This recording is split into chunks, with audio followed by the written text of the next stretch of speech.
This is Pet Life Radio. Let's talk pets.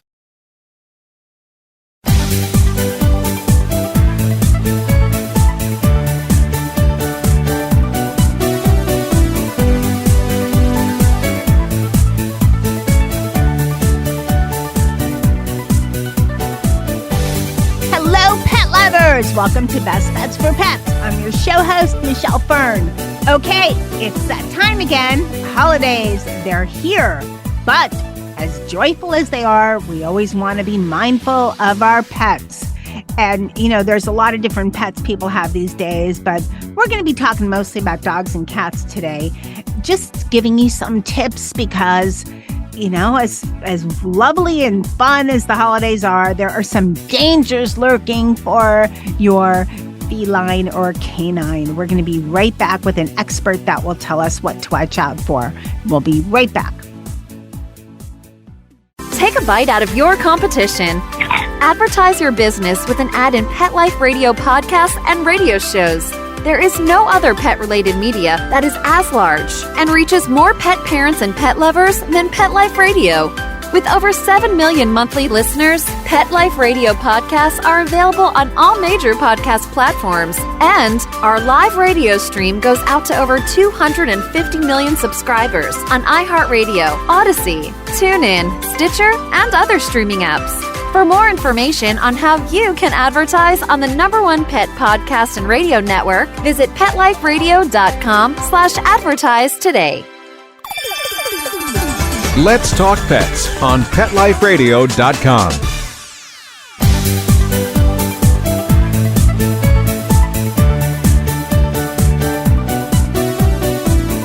Welcome back, everyone. I'd like to welcome Dr. Amber Karwacki. She is a partner veterinarian from Heart and Paw. Welcome, Dr. Amber. Thank you for having me. I'm very excited to have you. Before we talk about all the dangers lurking out there for our pooches and our little kitties, let's talk about you. What is your background? So I am a small animal veterinarian. I've been working as a veterinarian for 15 years now. Went to school down in Oklahoma, but I am a New Jersey resident working in Philadelphia. Okay, so you have lots of experience with pets. Yep. Let's talk about the holidays because, you know, a lot of people are aware of some of the obvious, you know, no chocolate for your dog or cat. Well, I think cats, it doesn't matter, but no chocolate, I know, for dogs, grapes, garlic, soft bones are all no's. Those are some of the ones that we always hear about. But there's so many that people wouldn't know about that can be so dangerous. So Absolutely. Before we get into all the specifics of what's dangerous, because I want to talk about the no-nos for dogs and then the no-nos for cats, what is one of the myths that people have around the holidays about something dangerous? Maybe it's something I just said, something dangerous for your dog or cat that really is okay. I think the biggest one, and it can cause a problem with your cat and dog, but poinsettias are kind of listed as toxic for your dog. They'll give them upset stomachs, but they won't kill them outright. So they'll just make them sick. So a lot of people won't have poinsettias in their house. I'm one of them. My cat likes to eat plants, but they won't hurt your pet. They will just make them very upset tummies. Okay, well, that's good to know because a lot of people, you know, avoid certain things, even if there's just the tiniest danger.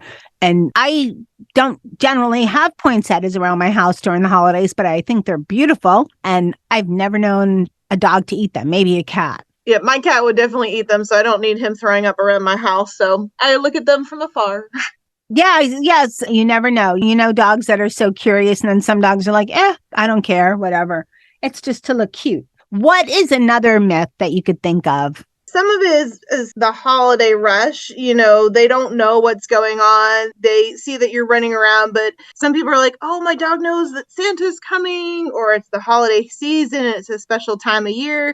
They really don't. They just know the house looks different and, you know, things are going on differently. And there's more people around or different things are up in the house, but they don't really understand why that's going on. That's a good point because we get so anxious around the holidays with stuff that we have to get done, lists and done and this and that. And we put that on either our fur kids, or other people, human people, but also especially on our fur kids. We think that we're, stressing them out, but they kind of can care less as long as they have a nice place to take a nap, I bet. Exactly. Okay, let's do it this way. Let's talk about some food no-nos for dog and cats and then some decor no-nos for dog and cats. So, Dr. Amber, what are some food no-nos for your dog and cat around the holidays that you either keep out of the house or make sure it is away from your fur babes? Right. So biggest one is chocolate. I mean, we have a lot of chocolate in the candies this time of year. In our desserts, we're all baking cookies with chocolate in it. Definitely toxic to dogs where they can have issues with seizures and comas. And it can make your cat have an upset stomach. Not necessarily as toxic to them, but definitely not the best thing for their tummies for them. So any desserts or candies, anything like that, keep them up or away if you have a cat, because mine are naughty. Like most cats are. What about grapes? And why are they so bad? So grapes and raisins are more for dogs versus cats. And it's not a toxicology we know as much about, but it does cause kidney failure in dogs. And every dog's a little bit different. We've seen some dogs that have very few and have issues, and we see dogs that have had a whole bunch and end up not having a problem. So it's a toxicology issue that we don't know that much about and why some dogs are okay with it and some dogs are bad with it. So we just say avoid in general for them. Okay. And what about turkey? So the turkey itself is not toxic, but the fatty drippings or the skin is not good for them. It can give them what's called pancreatitis. So it's inflammation of their pancreas, which gets them vomiting, not feeling well. And sometimes they need hospitalization for that to treat them. What if you have a relative that doesn't listen to you or a friend that doesn't listen to you and sneaks table scraps of whatever? Yep.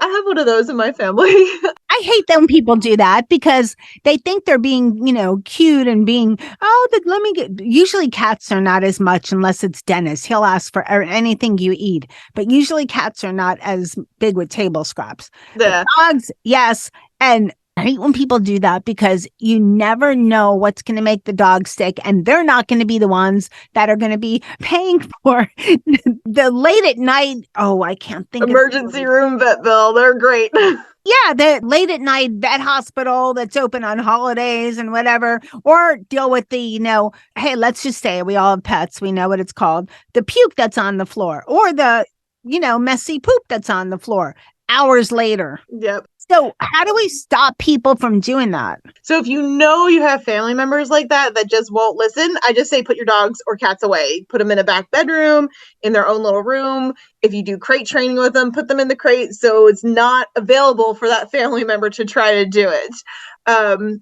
If that's not possible or your pet's going to get very upset with not being around, I would just say try to have a serious talk with them. Let them know if your pet gets sick off of it, we're going to expect them to maybe pay for it or have to help us deal with it. And you just want the holiday to be enjoyable for everyone, including your dog or cat. So you want to make sure that they don't get sick from something that was given to them. I like that. Tell them they're going to have to pay the bill. If you feed my pooch, you're going to have to pay the bill. And guess what? It starts at generally the nighttime animal hospital starts usually a visit starts at $400 to $600. Then you add the tests. So that should be enough to shock anyone into, okay, let's not feed the dog. I will give you treats. You can feed them later, and what's funny? It's usually not kids. It's adults that should know better. Yep. And that's actually good. What you brought up is have some spare treats around for the dog. So for the person's like, I absolutely need to give your dog a special treat. Be like, well, here it is. This is what you can feed them. Yeah. And my cats will go nuts for anything. Lately, it's those licky treats. The churros. Yeah. Open up the fridge. There she is. I mean, there's one of them, and they all have different ways they like to eat it. Crazy. Okay. What are some no-nos for cats? So similar to them, we don't want them getting into like the turkey because that can make them sick too. Similar to dogs, they can't also have onions or garlic. It can cause anemia in them. And we definitely, for both of them, don't want them eating the bones because while they can potentially digest in their stomach, if they crunch on them, they'll create bone shards, and that can poke through the stomach or the intestines and cause all kinds of badness in their bodies. There's so many dangers lurking. What about if you are going to a place with your dog or cat? What are some of the food things you need to watch out for that you might not know about?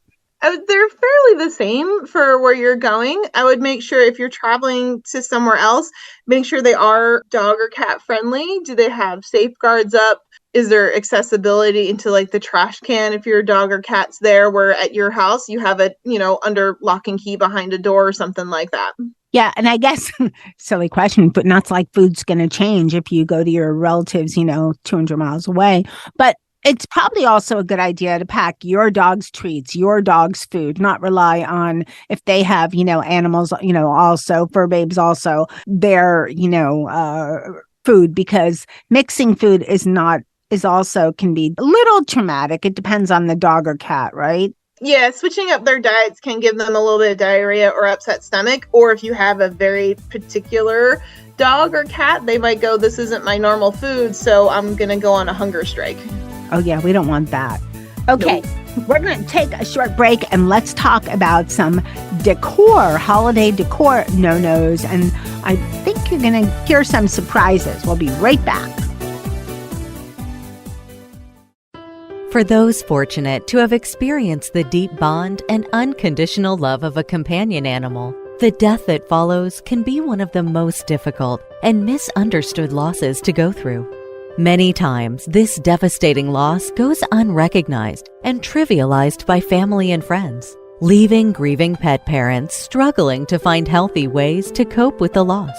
In And I Love You Still, a thoughtful guide and remembrance journal for healing the loss of a pet, Dr. Julianne Corbin calls attention to the difficulties unique to the loss of a beloved pet and provides an interactive and compassionate guide to help you process your loss and work towards coming to a place of peace and healing. For those interested in journal therapy and looking for a professionally written and compassionate resource to help understand and reconcile the grief associated with the loss of your pet, this book is for you. And I Love You Still, a thoughtful guide and remembrance journal by Julianne Corbin, is now available for purchase on Amazon and other major book retailers.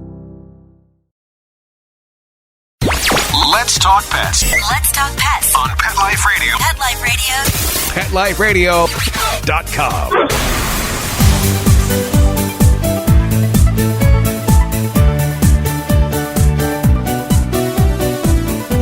Welcome back, everyone. We're talking with Dr. Amber Karwacki from Heart and Paw.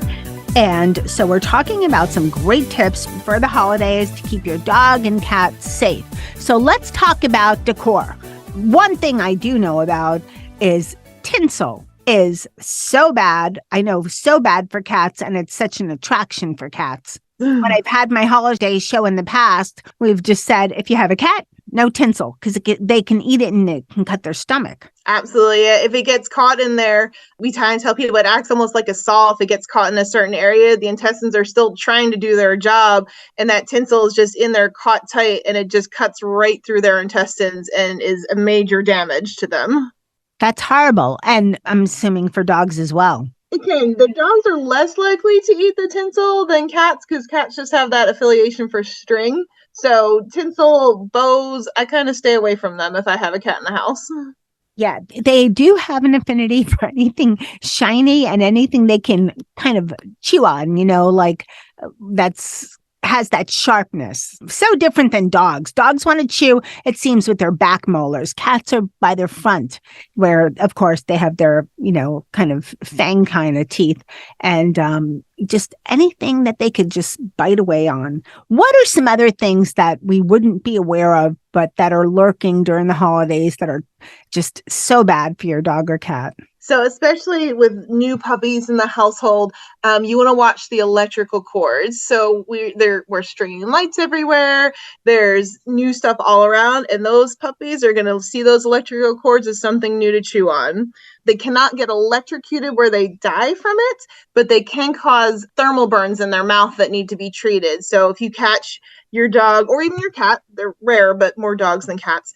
But if you catch them chewing on the electrical cords where they've actually punctured through the cord, you do need to check in with your veterinarian so they can do a very good oral exam to make sure there are no burns there. Wow. Okay. Who knew? And then what about the enticing beauty of your tree? Cats seem like they cannot resist. And I've heard and read more than one story of trees falling down, breaking, just all kinds of craziness. More so, of course, from cats than dogs. Yep. So I, thank God, have 2 cats that ignore my tree, but that is not the same for everyone. So cats do like to go up in the tree. If you have one like that, it's really hard to block them from the tree because they can hop over gates and whatnot. So I advise figuring out a way to kind of adhere to the wall with ropes and whatnot, or making sure there's nothing breakable. If you have that valuable family ornament, if that tree falls on it and it breaks, you're going to be sad-hearted for that.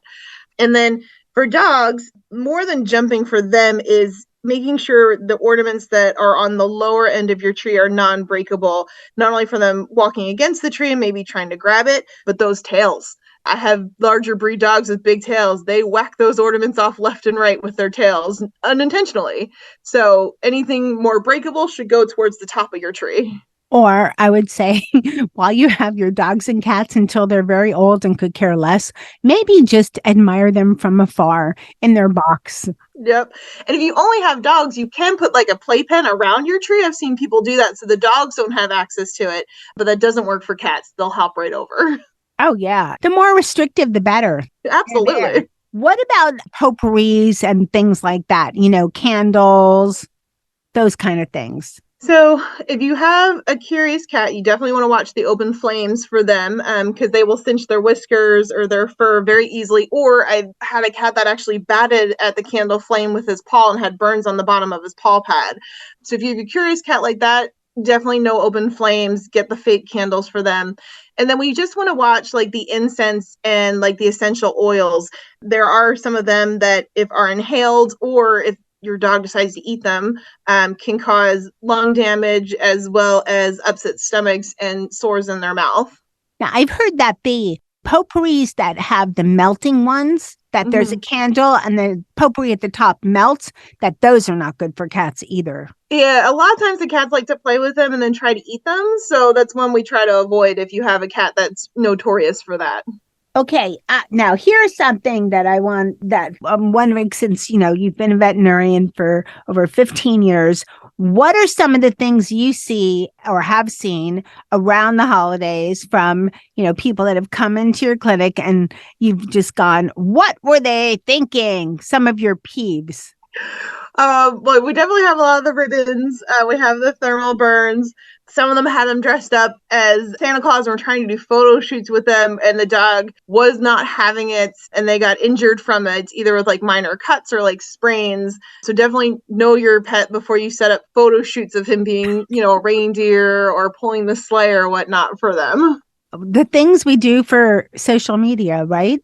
What are some of the other things that you just thought, what were they thinking? I mean, this is a dog or a cat. It's not a little, I don't know what you find, but what are some of the other things that are just incredibly interesting? We don't want to say anything too negative, but yeah.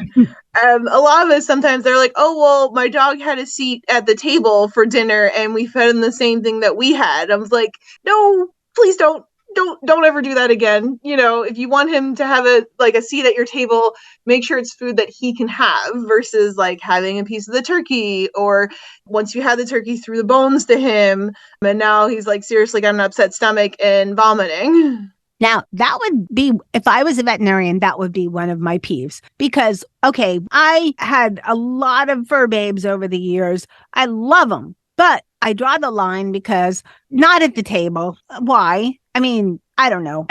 A lot of terms. I'm at a loss for words. I just don't get it. And they still are a dog or a cat. And yes, they could be like your kids. That's fine. I get that. You know, I even finally got strollers because some dogs just can't walk that far. But at the table, feeding them the same food as you eat, dogs have a different, their bodies are different. Cats are different. Their metabolism's different. They're smaller, way smaller than humans. There are some things they're not meant to eat. I mean, pumpkin I know is okay, but I've never seen any dog food with cranberries in it. Yeah, no, not really one we use for them. Right. That would drive me crazy if I saw that. And the same with somebody driving or dressing their dog up as Santa for a photo shoot with reindeer.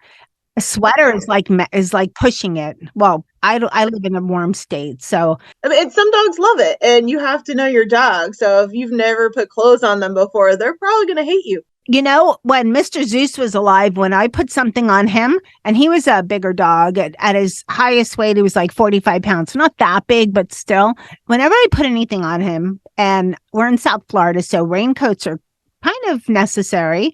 So, and this was a sample that I'd received for a show, but he stood still. He did not want to move. And, you know, he kind of told me, hey, I'm a dog. I get wet. And if I have to go out and I get wet, deal with it. That's what dogs do. That's why there are towels. And anything else, I think maybe a t-shirt once when it was really cold, but some dogs, yeah, they just don't want it. He would just stand still. Like, what is this on me? Get it off, you know? And I know some smaller dogs, it's necessary. And then in some locations, it's necessary too, because it gets very, very cold. But getting too much ornamental, you know, with their photo shoots can be a little bit too much and be not hazardous, terrible, but kind of hazardous. Kind of hazardous, but sometimes requires a visit to come see me. Yes. Okay, let's talk about what are some unlikely dangers. Well, people might not be thinking about it as much. I say it more for other holidays, but you got to watch when other people are coming into your house, especially if they're staying with you, that they're not, like, say, leaving their suitcases open in the bedroom with potential things for your dogs or cats to get interested in, like cords for a hairdryer, or there are some dogs, they're lovers of underwear, you know, so they're going to potentially get into the bags where stuff is usually not available to them and decide to go on a field day and get themselves a foreign body. That's a really good point, because if you do have guests, and this is kind of disgusting in a way, but this did happen to a friend's dog, you want to make sure if things are disposed of, and if your guest bathroom, the wastebasket does not have a lid, maybe get one. Because dogs will digest disgusting things and it can make them very, very sick. That's as far as I will go there. I will not go into detail. You, Dr. Amber, know what I'm talking about. I do, and I have done those surgeries, and they are not pleasant. That cost my friend $400 at the regular vet. We didn't even deal with the overnight one. And then this is something that makes me a little crazy, is when people come over and open your door, hi, and they leave the door open. And your dog goes and runs out thinking, oh, fun time, you know? Yep. So yeah, you definitely want to watch. And if your guests aren't used to having pets around the house, like letting them know, like, you can't leave the doors open. Or if you do, you have to be very careful, because my cat will sneak out the first chance he gets. So definitely making sure, if that's a possibility, have collars on your dogs and cats, have them microchipped so they can be identified as yours in the off chance they do get outside and get away from you. What are some good phone numbers to have on hand besides just your veterinarian? There is a pet poison control line, so ASPCA runs one. It's a good idea to have them there. They do have a charge to it, but they will tell you exactly what needs to happen with your pet. And if you go into a veterinarian, they'll get a case number that the veterinarian can call in, especially if it's something like a human medication that we might not know much about. They'll give us the exact details of how to treat your pet, what medications, dosing, and everything. So it makes it far easier and far faster to get that treatment started. Okay, and what's the name of that again? It's the ASPCA poison control. Okay, thanks so much for that. And then last of all, we have a yummy treat that is going to be on our episode page. And what I do remember is there's pumpkin and some other yummy things. This makes a great treat for your dogs. For some of the cats, Dennis eats anything, so it's for a cat like him. But a great yummy treat. Is there anything, Dr. Amber, you wanted to add? No, absolutely. So the Heart and Paw website will have information about me and all the other partner doctors and our associate doctors that are here. But it's just knowing your pet, like have fun during the holiday, but also, know what your pet is like. If your pet's not used to having people over, don't have a huge family occasion over. If you know your dog needs medication, especially for like anxiety, or if you have to travel, get in touch with your veterinarian now. Make sure your prescriptions are filled. Make sure you don't need any health certificates for travel, especially internationally. It's a very busy time of year to get all that done. And you don't want to be the one to find out, I can't get my medication or I can't get my certificate for my dog or cat to travel with me. Right, because if you don't have it, guess what? You are screwed. You're not going anyplace. You're out of luck. They're really strict with international travel with your dog or cat, and it pays to have everything together anyway, even if you're going just a few states away. Because if you have to go to a vet that's a different vet than yours. Yep. I always say to try to have it on your phone, your pet's vaccine records, in the off chance you have an emergency and have to go somewhere and don't have access to your own personal veterinarian because they're closed for the holiday. Exactly. Well, I want to thank you so much for coming on Best Bets for Pets. And once again, where can people find out more about you and about Heart and Paw? So it's heartandpaw.com is our website. And there's more holiday info there for people? Yep, there's about buttons for the doctors. There's different articles for pets and pet parents and what to do for the holidays and all kinds of other articles. Well, thank you so much. Have a wonderful holiday. And thank you so much for coming on Best Bets for Pets and sharing this wonderful holiday knowledge to keep your pets safe. Thank you for having me. Well, I hope you all enjoyed that. And remember, keep your pets safe. I hope everyone has a wonderful holiday. And of course, that goes for your dog or cat, or if you have something else, a ferret or iguana or a lizard or a turtle or fish. Keep all your pets safe. Happy holidays. Thanks to everyone for listening to Best Bets for Pets. We've been on for 12 years. A lot of Best Bets for Pets. So thank you so much. Please be sure to check out the episode page for this issue. We'll have that yummy holiday recipe.